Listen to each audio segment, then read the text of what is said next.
Assalamualaikum warahmatullahi wabarakatuh. Perkenalkan, nama saya Rizky Dwi Astuti, NIM 139 dari program studi Agribisnis Universitas Muhammadiyah Yogyakarta.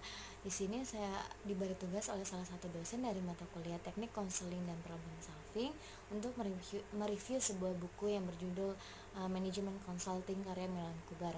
Di sini saya akan mereview sebuah bab atau chapter yang membahas mengenai konsultasi dalam bidang manajemen pemasaran dan distribusi.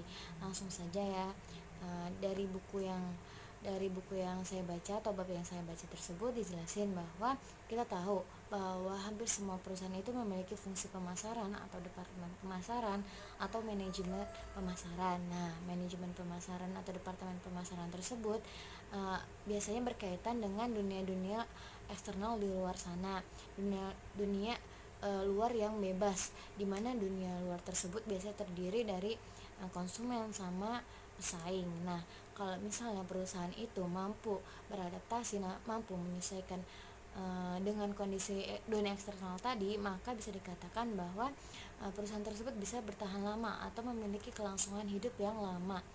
Nah, terus kalau misalnya dari departemen tadi, dari manajemen tadi, biasanya kan dipimpin oleh seorang pemimpin yang biasa kita sebut sebagai manajer. Nah, tugas manajer pemasaran ini nggak gampang ya, karena pemasaran itu menjadi titik tumpu dari kelangsungan hidup perusahaan. Nah, biasanya kalau misalnya perusahaan yang mampu memasarkan produk dengan baik, dengan efektif ke berbagai kalangan, nah itu akan memiliki kesempatan memperoleh laba yang tinggi, dan kemudian mereka akan mudah untuk merambah atau melebarkan sayap ke berbagai lini bisnis lainnya. Nah, begitu pula sebaliknya, jika perusahaan tidak mampu menyesuaikan, tidak mampu memasarkan produknya dengan baik ke berbagai bidang, berbagai kalangan, maka bisa dikatakan bahwa kelangsungan hidup perusahaan itu tidak akan lama. Nah, karena otomatis kalau misalnya produknya itu nggak laku di pasaran, nah tingkat produksinya itu akan dikurangin, sedangkan kesempatan untuk memperoleh laba itu juga akan berkurang gitu.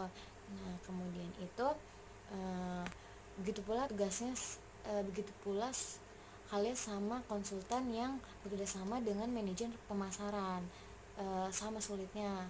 Terus di situ juga disebutin ada 3 tipe tugas konsultasi, yaitu perumusan strategi, implementasi, sama riset pasar. Nah, kalau yang untuk tugas tipe 3 ini, riset pasar, yaitu konsultan itu hanya memerlukan beberapa riset pasar untuk memverifikasi atau membatalkan dari asumsi yang sudah klien buat mengenai tentang dirinya atau tentang pelayanan perusahaannya begitu. Terus kemudian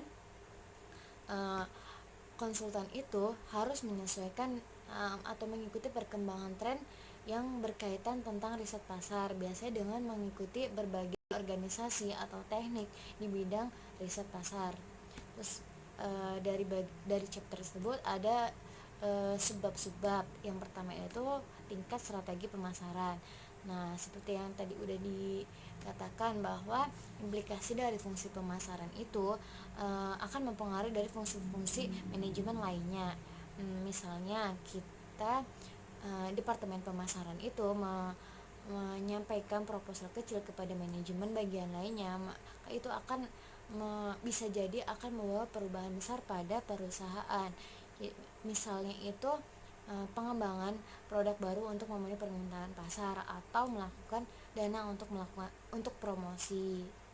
Di situ juga dijelasin bahwa ada 3 orientasi klien terhadap pasar. Yang pertama itu orientasi produk, yang kedua orientasi produksi, dan yang ketiga itu orientasi pasar. Nah, orientasi produk sama yang orientasi produksi itu biasanya mengabaikan pertimbangan pasar.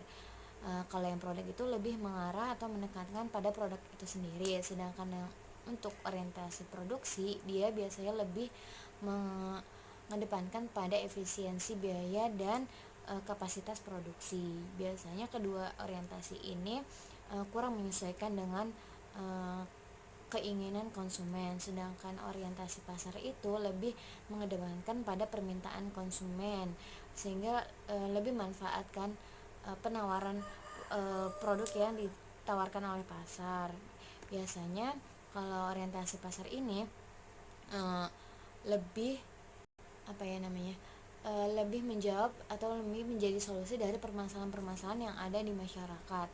Kalau permasalahan itu bisa dirangkum dalam pertanyaan-pertanyaan, misalnya siapa pelanggan selanjutnya, apakah perlu dilakukan modifikasi terhadap hasil evaluasi produk, layanan, karyawan dan sebagainya, atau apakah produk yang diciptakan atau yang diproduksi oleh perusahaan itu udah mampu menjadi solusi bagi permasalahan dari konsumen atau masyarakat.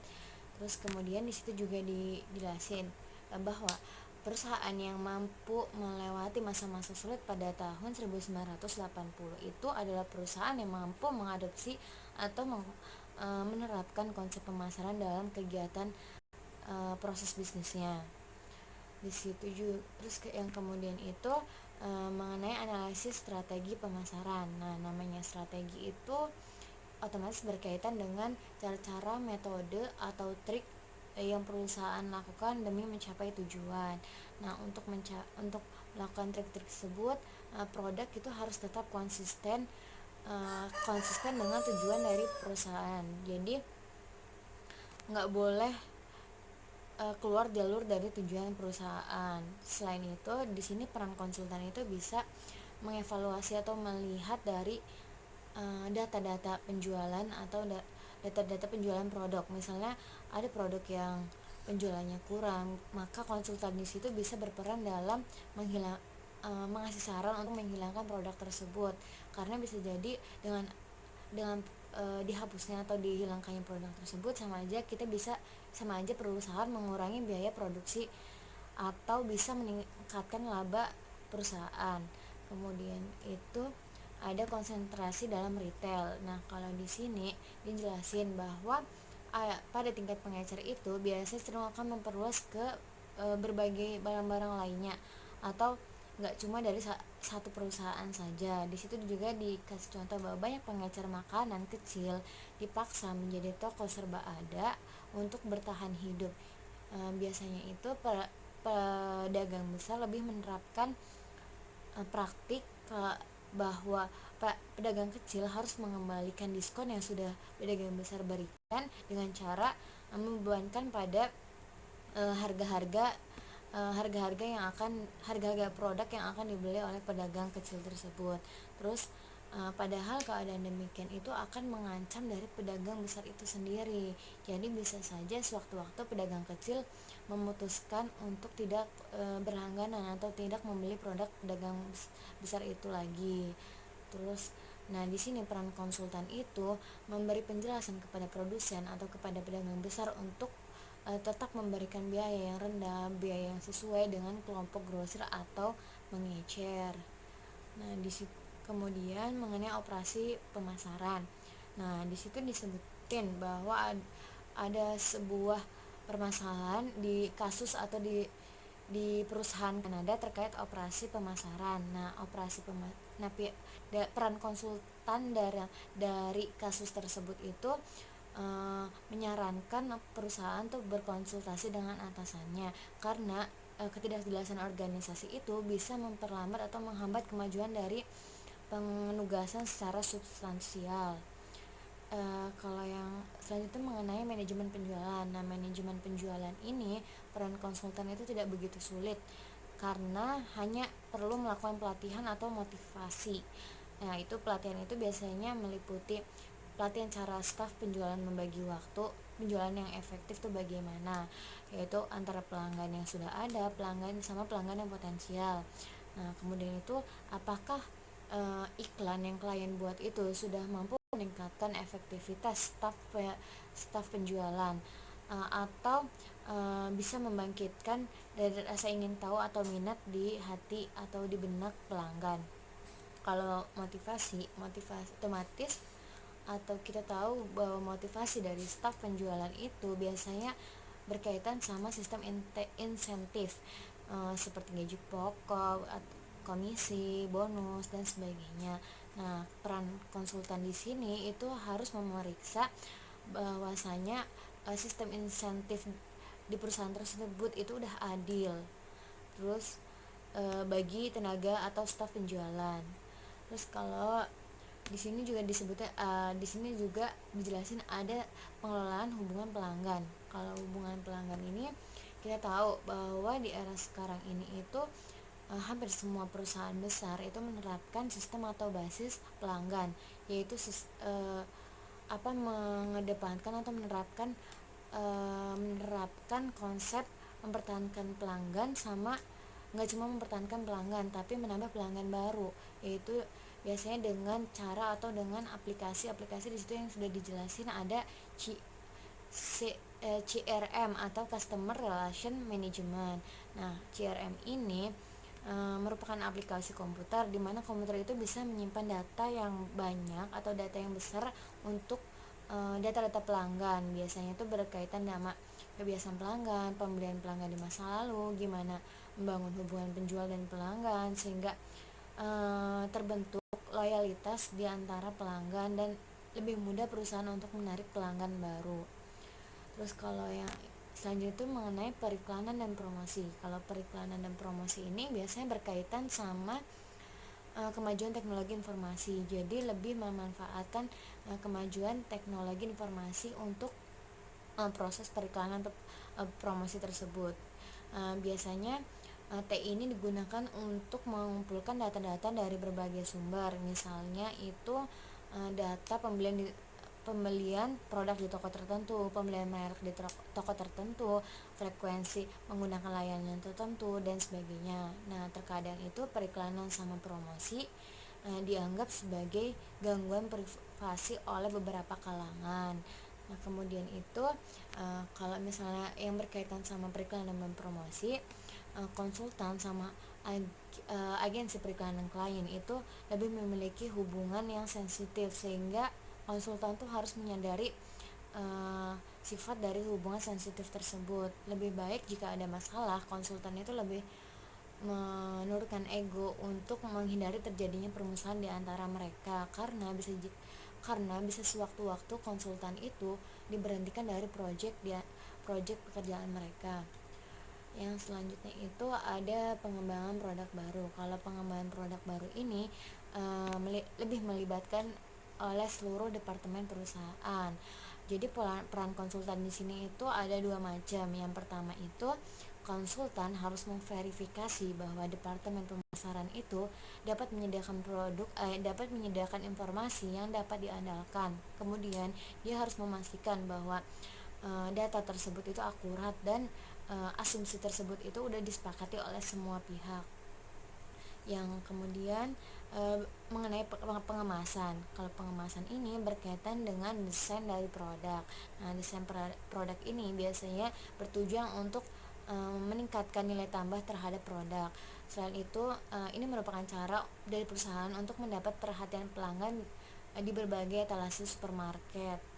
Terus kalau misalnya konsultan di perusahaan komersial itu memiliki tugas utama, yaitu mengenai memeriksa prosedur pengendalian stok atau inventaris. Nah, biasanya karena setiap barang itu memiliki sistem kontrol stok yang berbeda serta mengalami fluktuasi, sehingga harus diantisipasi dalam melakukan perencanaan pengendalian stok atau inventaris tadi. Terus mengenai pemasaran internasional. Kalau pemasaran internasional ini berkaitan sama ekspor sama impor. Nah, jadi ada dua peran konsultan, yaitu masing-masing dari negara maju maupun dari negara berkembang itu berbeda. Kalau dari negara maju itu peran konsultan itu meminta untuk mengevaluasi pasar calon negara tuan rumah sehubungan dengan usulan kegiatan transfer teknologi melalui usaha patungan atau pengaturan lainnya. Sedangkan untuk negara berkembang, biasanya peran konsultan itu mengevaluasi pasar negara maju terkait produk manufaktur dan mengatur saluran pemasaran yang sesuai. Di situ juga kedua jenis atau macam konsultan itu harus memiliki pengetahuan lain yang berkaitan dengan sistem jaringan, kredit ekspor impor, sistem tarif preferensial negara preferensial, terus perjanjian organisasi perdagangan, terus dan lain sebagainya. Kemudian itu ada distribusi fisik. Kalau distribusi fisik ini biasanya bermasalah atau memiliki masalah dalam hal wewenang atau tanggung jawab manajer, karena fungsi ini biasanya itu dibuat berdasarkan keputusan dari semua departemen. Jadi di situ eh, ada kebingungan siapa yang memiliki wewenang atau tanggung jawab terhadap distribusi fisik tersebut. Biasanya perusahaan itu melakukan menggunakan perangkat lunak yang berupa EDI sama EFT. Kalau EDI itu pertukaran data elektronik, sedangkan EFT itu transfer data elektronik. Nah, perangkat lunak itu digunakan untuk manajemen rantai pasok masuk maupun keluar dari pabrik. Yang terakhir itu mengenai hubungan masyarakat, nah atau biasa kita sebut sebagai PR. PR itu merupakan komponen dari bauran pemasaran. Nah, peran konsultan dalam hubungan masyarakat ini biasanya melatih para eksekutif tentang cara menangani wawancara media yang baik, serta memberi nasihat tentang pembuatan citra perusahaan itu bagaimana. Nah, begitu, sekian penjelasan saya mengenai konsultan di bidang manajemen pemasaran dan distribusi. Apabila ada penjelasan yang kurang jelas atau masih berlibat, di sini saya masih belajar dan baru pertama kali untuk mereview sebuah buku. Sekian dari saya, kurang lebihnya mohon maaf. Wassalamualaikum warahmatullahi wabarakatuh.